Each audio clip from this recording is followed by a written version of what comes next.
হরে কৃষ্ণ। আপনাদের শ্রীচরণে আমার শত সহস্র কোটি কোটি দণ্ডপদ। এখানে গীতা অধ্যয়ন করে আপনাদের মন প্রাণ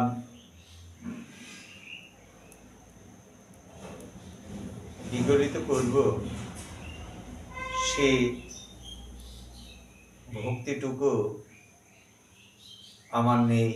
তাই আপনাদের শ্রীচরণে আমার শত সহস্র কোটি কোটি দণ্ডপদ প্রণাম। হয়তো গীতা পঠন পাঠনে, ভাগবত অধ্যয়নে হয়তো আমার অনেক ভুল ত্রুটি বিচ্যুতি হবে, তাই আমাকে ক্ষমা সুন্দর দৃষ্টিতে দেখবেন।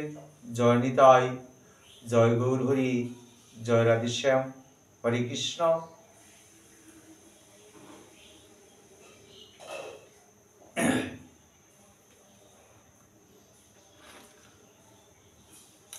ভক্তিযোগ 16 নম্বর চলো। অন্নপেক্ষ শুচি দক্ষ উদাসীন, গত বেত্ত সর্বারম্ভ কর্ম প্রদীপ পরিত্যাগী য মদ ভক্ত স্বামী প্রিয়,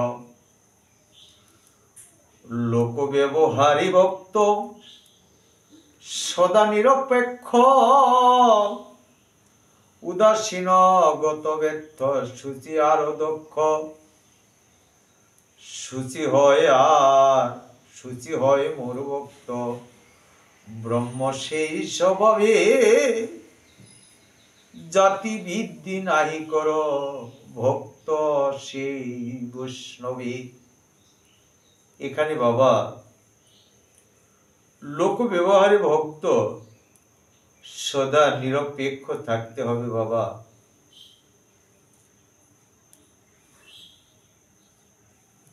কারণ আমার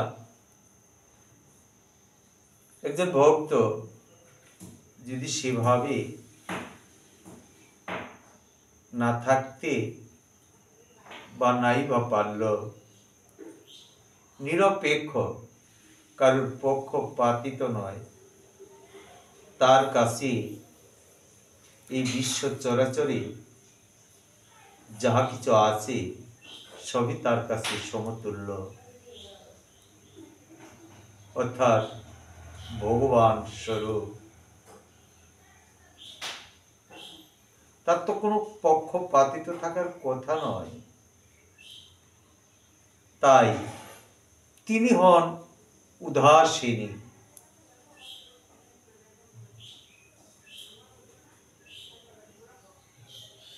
আমার বলতে তার আর কোনো কিছু থাকে না বাবা।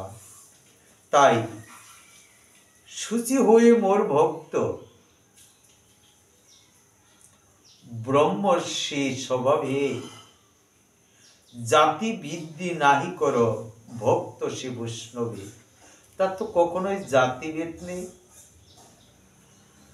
কে কামার, কে কুমার, কে বৈদ্য, কে মুচি, কে চণ্ডাল, এগুলা তো তার বিচার নয়। সে যে বৈষ্ণব, সুচিতা হয়ে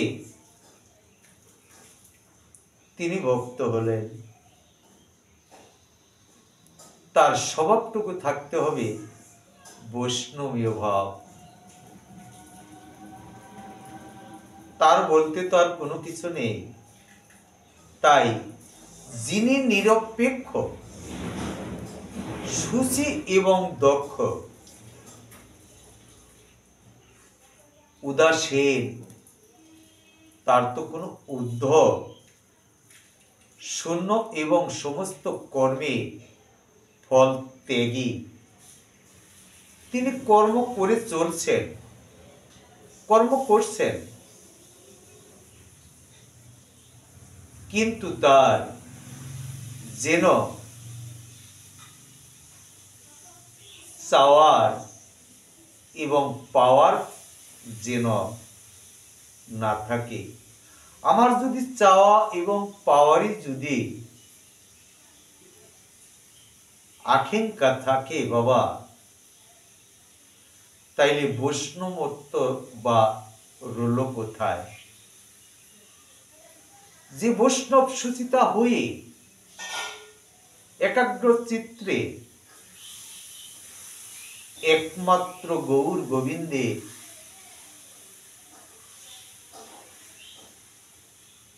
সেবায় তিনি নিয়োজিত,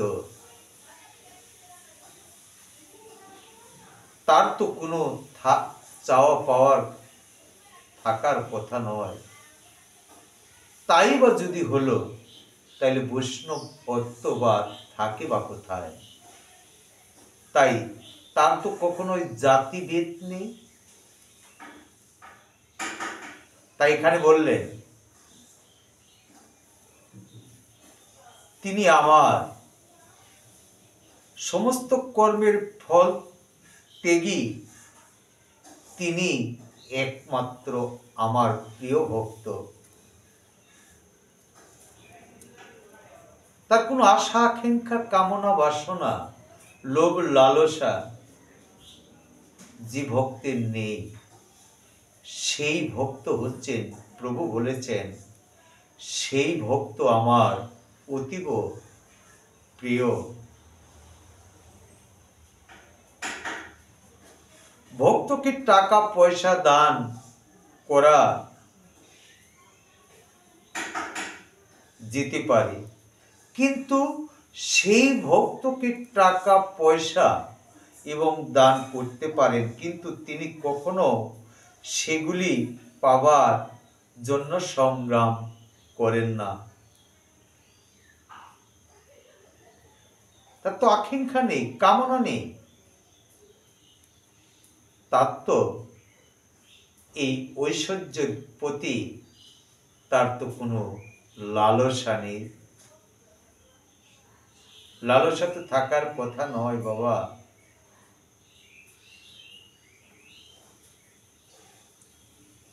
তাই ভগবানের কৃপায় যদি আপনা থেকেই তার ইচ্ছে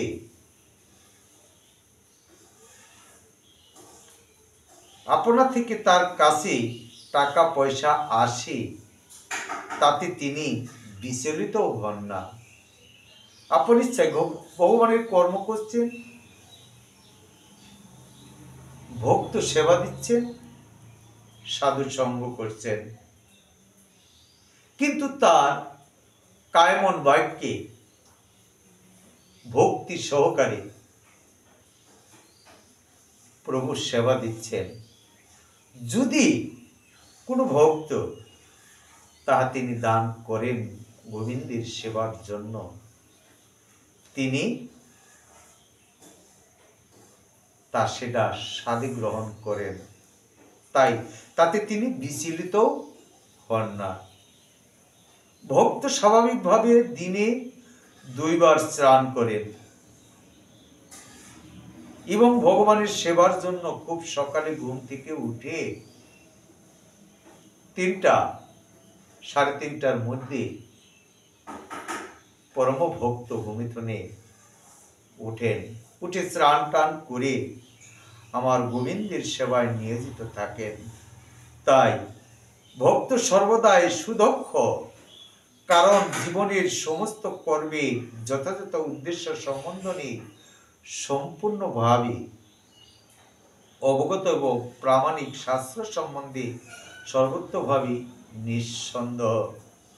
কাজেই তার তো সন্দেহ থাকার কথা নয়। সে 3টা 3:30টার মধ্যে তিনি ঘুম থেকে উঠে স্নান টান করে মঙ্গল আরতি করে ভগবানের সেবায় নিয়োজিত থাকেন বাবা। যা কিছুই করেন যেন ভগবানের কর্ম করতে চলছি, এইটুকু যেন ভক্তি হৃদয়ে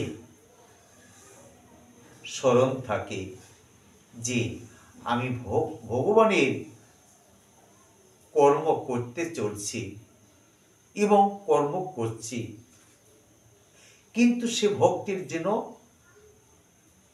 আকাঙ্ক্ষা আশা না থাকে, কিন্তু জীবের প্রতি প্রেম প্রীতি ভালোবাসা থাকতে হবে। এখানে শাস্ত্র বললেন, আমরা অনেকেই বলে থাকি সংসার সংসার সংসার ধর্ম বড় ধর্ম। সংসার ধর্ম তখনই বড় হবে যখন জীবকে আমরা একাগ্র চিত্তে বাসায় রেখে দিয়ে আমরা তাকে ভালোবাসতে পারবো। তাই বললেন, জীবে প্রেম করে যেজন সেই জন সেবেছে ঈশ্বর। প্রভু বললেন, হাতির বাসি কোথায় লুকিয়ে কলিতে হয়েছ সন্ন্যাসী। প্রভু, এই আমাদের গতি কি হবে?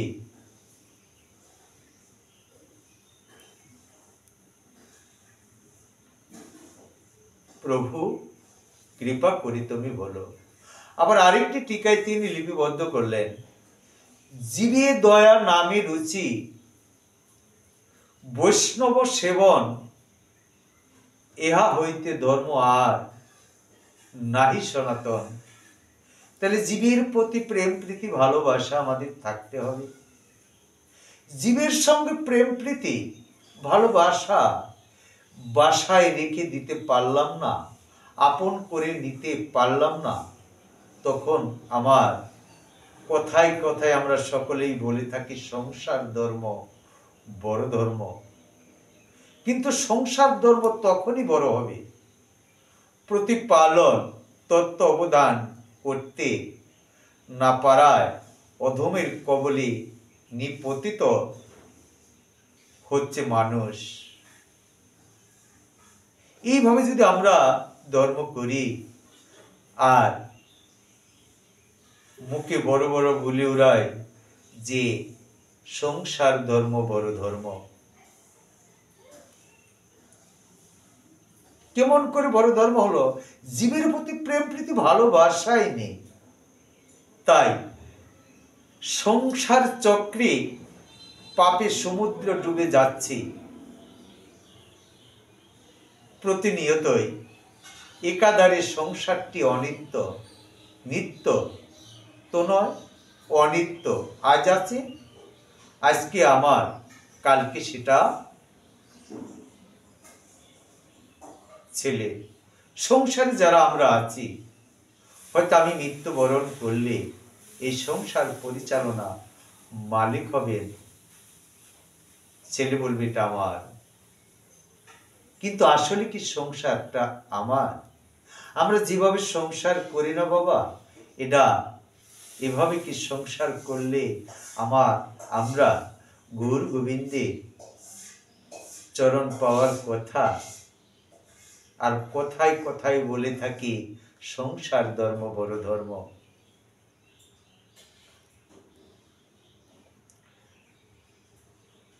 কেননা এই সংসার থেকে যারা নিত্য বস্তুর সন্ধান তথা সঙ্গ করেছেন, তারাই নিত্য দামে যাবার পথ সুগম করেছে বাবা।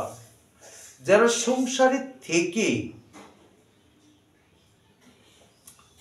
একমাত্র সঙ্গ সন্ধান তথা সঙ্গ করেছেন নিত্য দামে যাওয়ার লক্ষ্যে, তাদেরই সুগম করেছেন। নিতাই গৌর হরিবল। যারা মায়ার বিষয়রূপ কুসঙ্গে জড়িয়ে পড়েছেন, তারা অনিত্যম এবং সংসার কারাগারে বাবা একমাত্র হাজত খাটছেন। যেমন একজন ডাকাত বা একজন চুরি করতে গেছেন, ধরা পড়ছেন, সেটা যদি থানায় গিয়ে দ্বারকা ওসিকে বলেন যে আমি চোর ধরেছি, আমার গৃহে চুরি করেছেন, তখন তিনি একটা কেস লিখবেন, কেস লিখে তাকে হাজতে প্রেরণ করবেন। তাই আমরা তখন কি করবেন? কারাগার হাজত খাটছেন, চুরি করেছেন।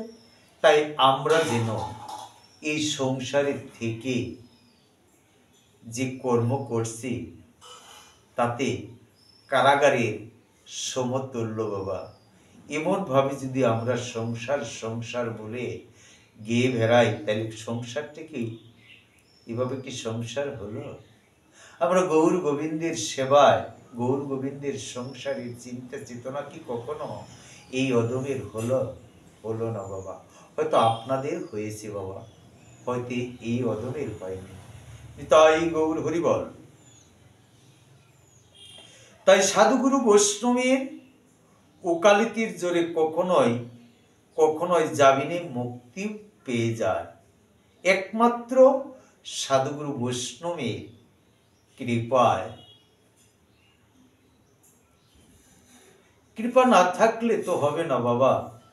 তাই বেশি বেশি করে আমাদের ওকালতির ভাব না দেখিয়ে জোরে কখনো কখনো জামিনে মুক্তি পেয়ে নির্দোষ প্রমাণে কিংবা বিচারপতির মহানুভবতায় একেবারে খালাস পাচ্ছেন, আবার কারু বা যাবজ্জীবন কারাবাস হচ্ছে বাবা।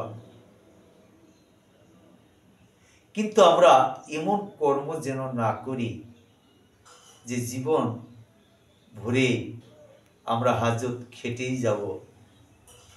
আবার আমরা এইভাবে যদি কারাবাসে এমনভাবে যদি আমরা সংসার করি, আবার যেন আমরা গৌর গোবিন্দের সেবায় লাগতে পারলাম না, সাধুগুরু বৈষ্ণবের সঙ্গও করতে পারলাম না, খালি সংসার সংসার করে গিয়ে বেড়াচ্ছি, অথচ আমার জীবের সঙ্গে প্রেম প্রীতি ভালোবাসা নেই। তাই বা যদি না থাকলো, তাহলে কি সংসার ধর্ম বড় ধর্ম হলো? হলো না।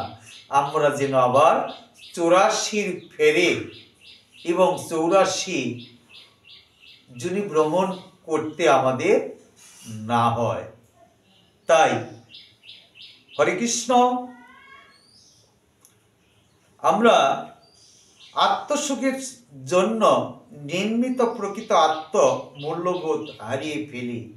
আত্ম সুখের জন্য আসলে কি এটাই কি সুখ? যেখানে সুখ সেখানে দুঃখ, আর যেখানে দুঃখ সেখানে সুখ বাবা, আনন্দ আছে।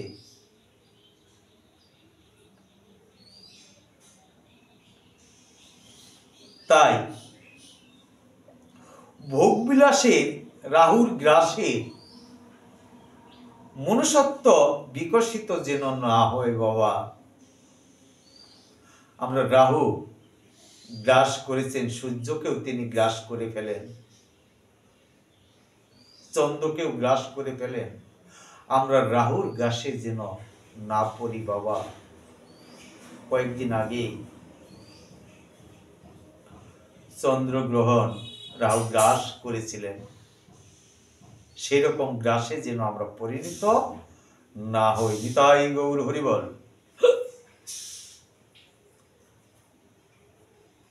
তাই একেবারে বন্ধ হওয়ার তা কিন্তু বলছি না, তা কিন্তু প্রয়োজন নেই। যদি আত্মচেতনাই থাকে, আত্মসচেতন ব্যক্তি চেতনা আত্মিকা ও ধৃতিশক্তির বলে ভগবানের অস্তিত্বকেও ধরে রাখেন। ধৃতিশক্তি যেন থাকে বাবা, তা না থাকলে তো ভগবানকে কখনো ধরে রাখা যাবে না। যাবে কি? যাবে না। পার্থিব অনিষ্ট বস্তু সমূহকে সরিয়ে দিয়ে কামনা বাসনা দূরে অনেক দূরে, আর কখনোই সংসার অসার হয়ে সারে পরিণত হয় ভগবানের ভক্তিমান ব্যক্তিত্বর কাছে। যে ভক্ত ভগবানের ব্যক্তিত্ব, ভগবানের ভক্তিমান ব্যক্তিত্ব তার কাছে আছেন, তাই সেই একমাত্র পারেন। তাই গৌরহরি সংসার ধর্মকে মজবুত করার জন্য যে পন্থা পদ্ধতি বা নিয়ম শৃঙ্খলা পরিবর্তন করেছেন বাবা, একমাত্র কলিহত জীবের জন্য সহজ সরল উপায়। সেই বৈষ্ণব যুগে জীবের কল্যাণ কামনায় শ্রীলয় সনাতন প্রভুকে লক্ষ্য করে মহাপ্রভু যে উপদেশ প্রদান করেছেন তা হতভাগা কলিজীবের একান্তই গ্রহণীয়। মহাপ্রভু শিক্ষা দিলেন। নিতাই গৌর হরিবল। তাই হরে কৃষ্ণ।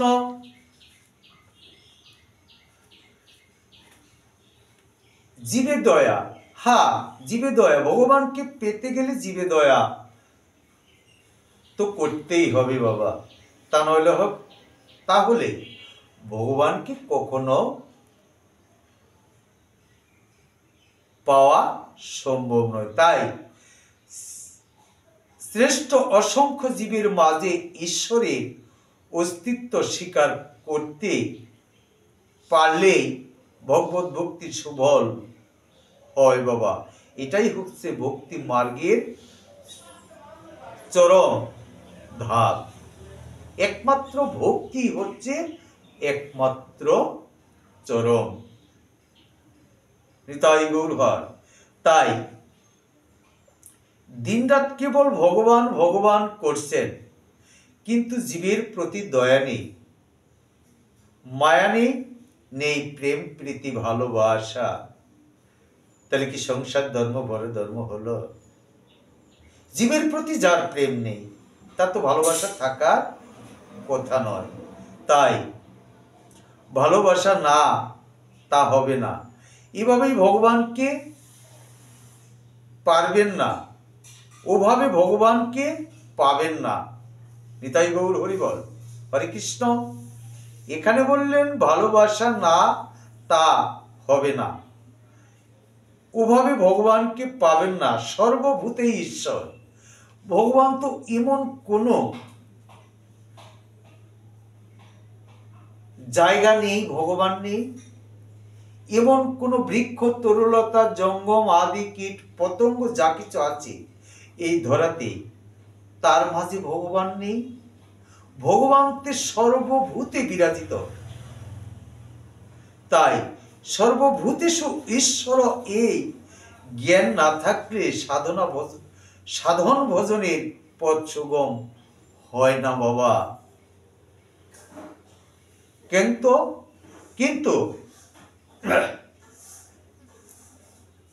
পূজা করছেন, পাঠও করছেন, আবার কাকে কিভাবে ঠকাবেন সেটাও চিন্তা করছেন। হলো? এটা কি আমাদের সংসার ধর্ম হলো? হলো না। ব্যবসা করছি, কেমন ভাবে আমি তাকে ঠকাবো, কেমন করে আত্মসাৎ করব, পয়সা বেশি করে উপার্জিত করব। হলো? এটা কি সংসার ধর্ম বড় ধর্ম হলো? এটা যেন বাবা আমরা না করি। নিতাই গৌর হরিবল। সে চিন্তা করছেন এই কি আপনার হরি ভজা না কৃষ্ণ ভজা? কৃষ্ণ কৃষ্ণ বলছেন, হরি হরি বলছেন, গৌর গৌর বলছেন, নিতাই নিতাই বলছেন। এটা কি আমাদের হরি ভজা? এটা কি আমাদের কৃষ্ণ ভজা? এভাবে আমাদের মানুষও ঠকাচ্ছি, আবার কৃষ্ণ কৃষ্ণও বলছি। হবে না বাবা, এটা হওয়ার কথা নয়, পরিণাম কি তাহা জানেন। অবশেষে নিজেকে ঠকিয়ে বসে থাকবেন। পরশ্রী কাতরতা ভগবানকে হারাবার সুন্দর একটি পথ। এ পথে যাবেন না, গেলে ভগবানকে হারাবেন বাবা। এ ধরনের চিন্তা চেতনা যদি আমাদের থাকে, কখনোই ভগবানকে পাবো না বা হারিয়ে ফেলব।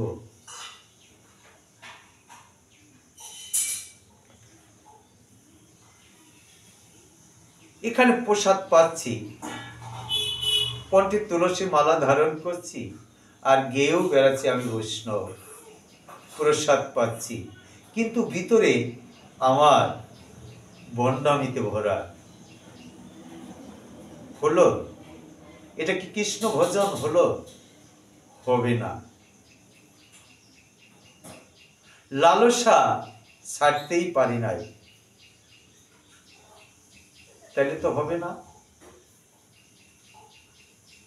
এখানে বললেন প্রাণ পাখি উড়ে যায়, তবু জীবের লালসা যায় না, তাইলে বাবা হবে না। শ্রীকৃষ্ণকে লাভ চরম উপায়, যেহেতু সকল জীবের প্রতি শ্রীকৃষ্ণের অস্তিত্ব স্বীকার প্রসঙ্গে প্রিয় ভক্ত উদ্ধবকে শ্রীকৃষ্ণ বলেছিলেন, হে উদ্ধব, সর্বভূতে আমার অস্তিত্ব চিন্তা করা এবং কায়মন বাক্যে সর্বভূতের সেবা করাই সকল ধর্মের মধ্যে সমচীন, এই আমার মত। একমাত্র সর্বজীবের মধ্যেই তিনি আছেন। সব তাই যদি থেকে থাকে, তাহলে আমাদের কায়মন বাক্যে একাগ্র চিত্রে আমরা যেন সকলে কি ভালো বাসতে পারি, তাকে সম্মান প্রদর্শন করিতে পারি। ভগবান তো প্রতিটি জীবের মাঝে, তাই ভগবানকে লাভ করা যেন সবারই লক্ষ্য। এমন কোন জীব আছে যে ভগবানকে পাবো না, আকাঙ্ক্ষা নেই, চাওয়া নেই? ভগবানকে যেন আমরা পাই, সেই আকাঙ্ক্ষা যেন থাকে। ঐশ্বর্যের যেন আকাঙ্ক্ষা না থাকে, আমি অট্টালিকা করে সব কিছু রেখে যাব, ছেলে মেয়ে পুত্র পরিজনের জন্য তারা ভোগ করবে, এটা কিন্তু সুখ নয়, এটাই কিন্তু সংসার ধর্ম, বড় ধর্ম নয়। কিন্তু ভগবানের জন্য আমি কি করলাম? যার লক্ষ্যে এই ধরাতে আসলাম, তার জন্য তো কখনোই ভক্তিটুকু আমার হলো না, তার শ্রীচরণে কখনোই তো ষষ্ঠাঙ্গে প্রণাম করলাম না, এবং ভক্ত সঙ্গ হলো না। কখনো একটি তুলসী পত্র গোবিন্দের সেবায় দিয়ে আর এক গ্লাস জল দিয়ে ওই তুলসী পত্রকে ভক্ষণ করলাম, তাও তো কখনো সেই প্রসাদ আমরা সেবা করলাম, কখনো তো তাও হলো না।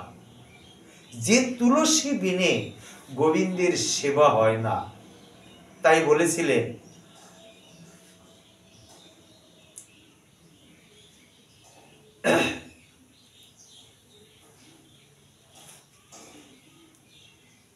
তুলসী কে বললেন, রাধা কৃষ্ণের সেবা পাব এই অভিলাষী, নম নম তুলসী দেবী তুমি কৃষ্ণ প্রেয়সী। যে তোমারে শরণ লয়, তার বাঞ্ছা পূর্ণ হয়, কৃপা করে কর তারে বৃন্দাবন বাসী। নম নম তুলসী কৃষ্ণ প্রিয়সী, নম নম। আমার মিনতি ধর সখীর অনুগত কর, কৃষ্ণ সেবা দিয়ে কর রাধারানী দাসী নমন তুলসী কৃষ্ণ প্রিয়সী নমন।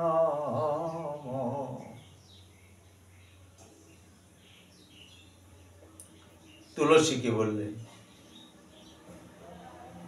যে তোমারে শরণ নয় তারও বাঞ্ছা পূর্ণ হয়, কৃপা করে করো তারে বৃন্দাবনবাসী। কত সুন্দর কথা না। সেই তুলসী পত্র দিয়েও আমরা গোবিন্দের শ্রীচরণ সেবাও একদিনও দিলেন নে, হলো না। তাই হরে কৃষ্ণ ভগবানকে লাভ করাই যেন আমার লক্ষ্য। সংসারে থেকে দূর নিশ্চয় ভাব নিয়ে তার প্রতি আস্থাবান হন, তাকে সবকিছু অর্পণ করুন। এটা আমার না প্রভু, আমি এগুলো সব কিছু তোমার, আমার বলতে কিছু নাই, আমার দেওয়ার মতো কিছু নাই। তাই এই দেহ মন প্রাণ সবকিছু যেন আমরা গোবিন্দের শ্রীচরণে অর্পণ করে দিতে পারি বাবা।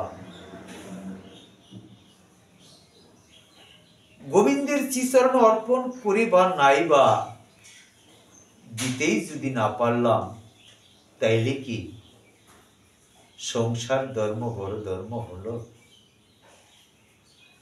হলো না? একমাত্র গোবিন্দ ব্যতীত আর আমার কিছু নেই।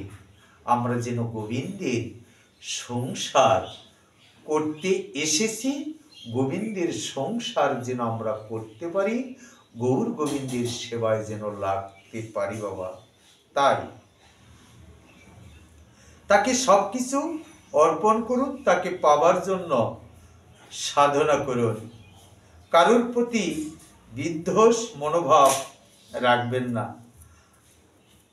আত্ম অহংকার মান অভিমান সব কিছু পরিত্যাগ করতে হবে। নিতাই মার খেয়েও কৃপা করছেন, আঘাত খান তবু যেন সে ভক্তির দিকে যেন ক্রোধ না থাকে, যে ও আমাকে আঘাত করলো, ও আমাকে একটি কথা বলল না, তাকে ক্ষমা সুন্দর দৃষ্টিতে দেখবে। শান্ত দাস্য সক্ষ বাৎসল্য মধুর, এই ভাবগুলি স্মরণ করে আমরা যেন সে ভক্তকে ভালোবাসি। আঘাত করছে করুক, তাতে দুঃখ নাই। সেই ভক্তকে বলতে হবে, বাবা তুমি যা আমাকে বললে, তোমার কষ্ট হচ্ছে, কষ্ট পাচ্ছ, আমি তোমাকে আঘাত দিয়েছি, তুমি কিছু মনে করো না বাবা, তুমি ক্ষমা সুন্দর দৃষ্টিতে দেখো বাবা, তুমি ব্যথা পাওনি তো। এই কথাগুলি যেন বলে আসি সেই ভক্তকে। তাই শান্ত দাস্য সক্ষ বাৎসল্য মধুর, তবেই হবে একমাত্র জীবে প্রেম। তাই মিত্রতার বন্ধনে আবদ্ধ রেখে সকলের প্রতি সমভাবাপন্ন থাকতে হবে বাবা। সমতাল একটি গ্লাসে জল নিলেন, কিন্তু ওটা কি কখনো কম বেশ হয়? এক তাল থাকে না। তাই তদ্রূপ ভক্তকেও আমরা যেন সমভাব দেখি, তবেই হবে সংসার, হবে সার। আমরা যেভাবে সংসার করি না, এটা হলো সং খেলার মতো, আজ আছি কাল নেই, এটা হলো। তাই তার শ্রীচরণে আকাঙ্ক্ষা করুন। এমন ভাব হলে তিনি আর নিরাশ করতে পারবেন না, পারার কথা নয়। এইরূপ মনোবৃদ্ধি ভগবত প্রাপ্তির সুন্দর যুক্তি শ্রীগীতায় ভগবান শ্রীকৃষ্ণ তো অর্জুনকেই বলেছিলেন যে হে অর্জুন, তুমি যুদ্ধ করো, যা করার আমি করেই রেখেছি। তখন অর্জুন বললেন, না, আমি এই ঐশ্বর্য, এই রাজপ্রাসাদ আর আমি চাই না। আমি ভিক্ষা করে খাবো, তবু আমি আত্মীয় স্বজনকে, শ্বশুর শালককে আমি ভোট করতে পারবো না। তখন শ্রীকৃষ্ণ বলেছিলেন, তুমি যুদ্ধ যদি নাও করো, তাই এ যুদ্ধ হবেই। তাই আমি চাবো না যে তোমারকে কেউ উপহাস করুক। তাই তুমি যুদ্ধে প্রস্তুতি হও, যা করার আমি করেই রেখেছি। এটা তো ধর্মযুদ্ধ। তাই আমরা যেন ধর্মযুদ্ধ করতে পারি, এক জীবের সঙ্গে আরেক জীবের প্রেম প্রীতি ভালোবাসা নিয়ে আমরা যেন তার সঙ্গে ধর্মযুদ্ধ করতে পারি, কিন্তু হিংসা ক্রোধ নিয়ে তার যেন ক্ষতি না করি। সেভাবে যদি আমরা করি বাবা, তাইলে হবে না। তাই জয় নিতাই, জয় গৌরহরি, জয় রাধেশ্যাম। হয়তো আমার পঠন পাঠনে অনেক ভুল ভ্রান্তি হয়েছে, তাই আমাকে ক্ষমা সুন্দর দৃষ্টিতে দেখবেন। জয় নিতাই, জয় গৌরহরি, জয় রাধেশ্যাম। আর একটু প্রার্থনা করছি আপনাদের কাছে, আকুল আবেদন নিবেদন করছি, এই হতভাগাকে একটু কৃপা করবেন, দৃষ্টি রাখবেন, যে আপনাদের শ্রীচরণ সেবায় যেন লাগতে পারি। আরেকটি কথা বলছি, আমার ইউটিউব চ্যানেল 4030 সনাতনী লেখে সার্চ দিবেন, এবং আপনাদের কাছে এই প্রার্থনা রেখে আজকের মতো সমাপ্ত করছি। রাধে রাধে, হরে কৃষ্ণ।